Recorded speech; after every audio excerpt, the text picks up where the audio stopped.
মুক্ত জীবনে ফিরে এসেছেন।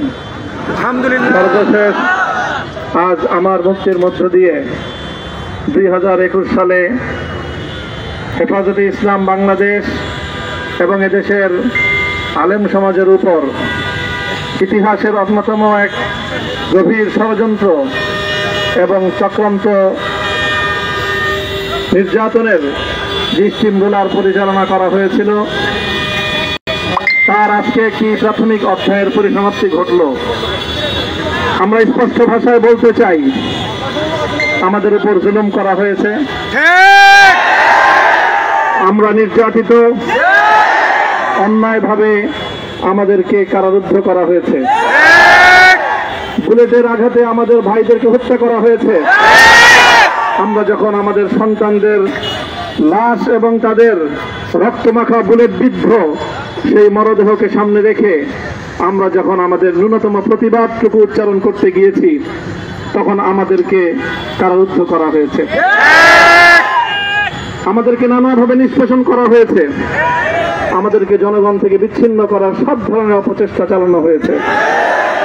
আমি আজ এই মুহূর্তে আমার এই মুক্তি উপলক্ষে আমি বলতে চাই, আমাদের উপর জুলুম করা হয়েছে, এটাকে আমরা সহ্য করে নিলাম। আমাদের ভাইদেরকে হত্যা করা হয়েছে, সেটাও সহ্য করে নিলাম। আমরা আমার সন্তানের লাশ কাঁধে তুলে নিয়েছি, সেটাকেও আমি হাসি মুখে বরণ করে নিলাম। আমাদেরকে অপমান এবং লাঞ্ছনার সব ধরনের ষড়যন্ত্রের সম্মুখীন হতে হয়েছে, সেটাও আমরা হাসি মুখে বরণ করে নিয়েছি। কিন্তু আল্লাহর জমিনে আল্লাহ এবং তার রাসূলের কোন সম্মান এক মুহূর্তের জন্য আমরা বরদাস্ত করে নেব না। আমরা আমাদের সর্বোচ্চ ত্যাগ এবং কোরবানি স্বীকার করতে প্রস্তুত রয়েছি, জীবন দিতে প্রস্তুত রয়েছি। আল্লাহর জমিনে আল্লাহর দ্বীনের ঝান্ডা সমুন্নত করেই আমাদের যাত্রা থামবে ইনশাআল্লাহ। হয়তো শাহাদাত, নয়তো খেলাফত ইনশাআল্লাহ। আল্লাহর জমিনে খেলাফত প্রতিষ্ঠার যে আওয়াজ আজ পৃথিবীর দিকে থেকে উচ্চারিত হচ্ছে, সে আওয়াজ বাংলার জমিনে খেলাফতের এই আন্দোলনকে চূড়ান্ত গন্তব্যে পৌঁছাবে ইনশাআল্লাহ। আমি বাংলাদেশের আলেম সমাজ, হেফাজতে ইসলাম বাংলাদেশ সহ বাংলাদেশ খেলাফত মজলিস সহ সকল ভ্রাতৃপ্রতিম সংগঠন, সকল ধর্মপ্রাণ, ইসলামপন্থী বিভিন্ন ছোটখাটো মতভেদ, মতবিরোধ, মত পার্থক্যের ঊর্ধ্বে উঠে যারা এলায়ে কালিমাতুল্লাহর এই এক বাণীতে বিশ্বাসী, আল্লাহর জমিনে আল্লাহর দ্বীন কায়েম করতে চাই, আমাদের তাআলাউ ইলা কালিমাতিন সাওয়াইন বাইনানা ওয়া বাইনাকুম এই এক মন্ত্রে উজ্জীবিত হয়ে আল্লাহর দ্বীনের ঝান্ডা সমুন্নত করবার এই আন্দোলন এবং সংগ্রামে আমি নিজেকে উৎসর্গ করার ঘোষণা করছি। এবং আমার সকল ভাইদেরকে, আমি সকল উলামায়ে কেরামকে এবং ধর্মপ্রাণ মুসলমানদেরকে, ইসলামী নেতৃত্বকে ঐক্যবদ্ধভাবে এই সংগ্রামের ঝান্ডা সমুন্নত করবার, ধারণ করবার আহ্বান জানাচ্ছি। এবং আপনাদের সকলকে আবার শুকরিয়া জ্ঞাপন করছি যে আজকে আপনারা এভাবে আমাকে উৎসাহিত করেছেন, উজ্জীবিত করেছেন। আল্লাহ পাক আপনাদের সকলকে উত্তম বিনিময় দান করুন। প্রিয় ভাইয়েরা,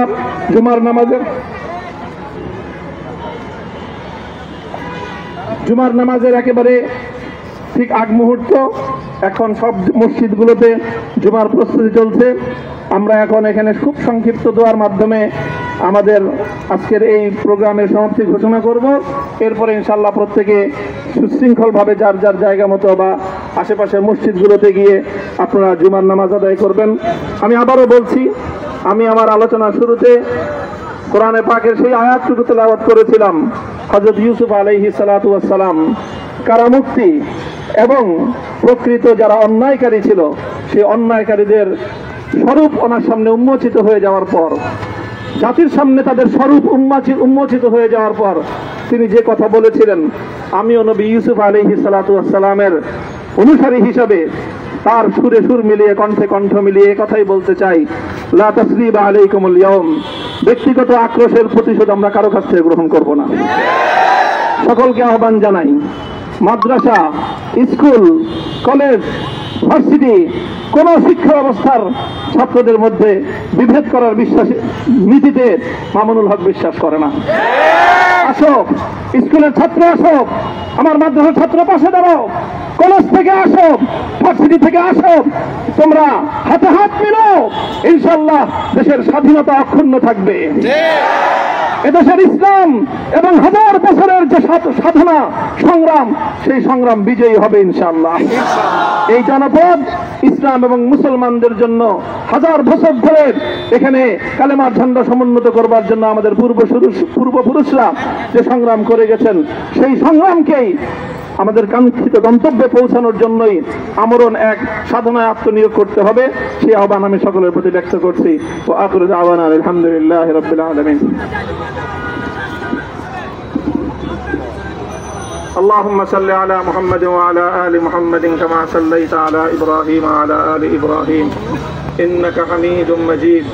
ربنا ظلمنا أنفسنا وإن لم تغفر لنا وترحمنا لنكونن من الخاسرين. ربنا آتنا في الدنيا حسنة وفي الآخرة حسنة وقنا عذاب النار. اللهم أحسن عاقبتنا في الأمور كلها وأجرنا من خزي الدنيا وعذاب الآخرة. اللهم آمين. يا الله ইখলাসের সাথে শুধুমাত্র আপনার সন্তুষ্টির উদ্দেশ্যে আপনার দ্বীনের ঝান্ডা সমুন্নত করবার জন্য হে আল্লাহ আমাদের বুকে আপনি সাহস দিন, হে আল্লাহ সাহস দিন, হিম্মত দান করুন। আল্লাহ আপনার নুসরতকে, আপনার সাহায্যকে আমাদের সামিলে হাল করে দিন। হে আল্লাহ আপনি আমাদেরকে সাহায্য করুন। আমরা সংখ্যায় কম, শক্তিতে দুর্বল, হে আল্লাহ সর্বদিক থেকে আমরা অপ্রতুল, কিন্তু আপনার সাহায্য সাথে থাকলে আল্লাহ পৃথিবীর কোন শক্তি আমাদেরকে রুদ্ধ করতে পারবে না, পরাস্ত করতে পারবে না। হে আল্লাহ আমরা আপনার সাহায্য চাই।